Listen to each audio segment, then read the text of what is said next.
రాజకీయ పార్టీల్లో అలకలతో రాలేదు, రాజీనామాలు చేశారు ఇట్లాంటిదంటే ఒక ఎత్తు. కానీ పోలింగ్ డ్యూటీలకి గైర్హాజరైనటువంటి వాళ్ళు విచిత్రమైంది. ఎన్నికల శిక్షణా తరగతులకు గైర్హాజరైనటువంటి పీఓ, ఏపీఓలు 1773 మందికి, ఇతర పోలింగ్ సిబ్బంది 2037 మందికి క్రిమినల్ కేసులు నమోదు చేసేందుకు అధికారులకు జిల్లా ఎన్నికల అధికారి రొనాల్డ్ రోస్ ఆదేశాలు జారీ చేశారు. పార్లమెంట్ ఎన్నికల నేపథ్యంలో ఎన్నికల విధుల కోసం నియమించబడినటువంటి పోలింగ్ అధికారులు, సహాయ పోలింగ్ అధికారులు పోలింగ్ రోజున వాళ్ళు చేయవలసిన విధులు, బాధ్యతల నిర్వహణలో ఎట్లాంటి పొరపాటు జరగకుండా ఉండేందుకు నియోజకవర్గ స్థాయిలో శిక్షణా తరగతులు హాజరు కావాలని జిల్లా ఎన్నికల అధికారి ఉత్తర్వులు ఇచ్చారు.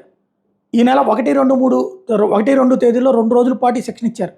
ఈ 2 రోజుల పాటు శిక్షణకు గైర్హాజరైనటువంటి వాళ్ళందరికీ శనివారం ఈ కీలకమైనటువంటి శిక్షణా తరగతులకు హాజరు కాలేనటువంటి వాళ్ళు ముందు పర్మిషన్ తీసుకోవాలి. అట్లా తీసుకోలేదంటూ వాళ్ళకి ఇప్పుడు ఆదేశాలు జారీ చేశారు. నోడల్ సహాయ రిటర్నింగ్ అధికారుల మీద చర్యలు తీసుకోవాలని ఆదేశించారు. వాళ్ళకి ఆ చర్యలు తీసుకోమని ఆదేశించారు.